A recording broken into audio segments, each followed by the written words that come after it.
চিপাঝাৰ বিধানসভা সমষ্টিত 2026 চনৰ নিৰ্বাচন আগত ৰাখি ৰাজনীতি এতিয়া সম্পূৰ্ণৰূপে গৰম।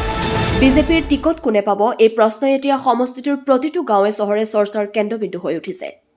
এই সকলো চৰ্চাৰ মাজতে আটাইতকৈ ডাঙৰ প্ৰশ্নটো থাকি গৈছে, বৰ্তমানৰ বিধায়ক ডক্টৰ পৰমানন্দ ৰাজবংশীয়ে পুনৰ বিজেপিৰ টিকট লাভ কৰিবনে? দলীয় নেতৃত্বই এবাৰ অভিজ্ঞতা, জনপ্ৰিয়তা নে নতুন কোনটোত গুৰুত্ব দিব সেয়ালৈও এতিয়া স্পষ্ট সংকেত পোৱা হোৱা নাই।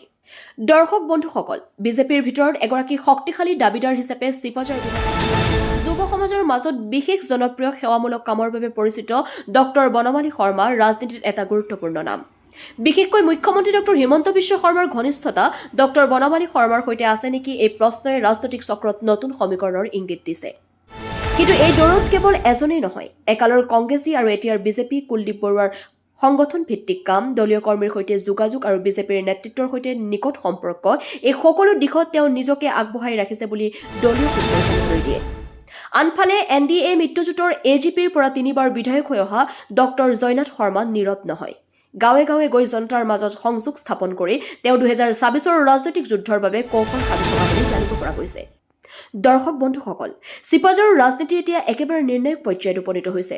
বিজেপিৰ ভিতৰুৱা সিদ্ধান্তই নিৰ্ধাৰণ কৰিব 2026 চনৰ নিৰ্বাচনত কোনে নামিব ৰাজনৈতিক যুদ্ধক্ষেত্ৰখনলৈ। আপুনি কাক বিচাৰে চিপাঝাৰৰ প্ৰাৰ্থী হিচাপে? আপোনাৰ মতামত মন্তব্যত জনাওক।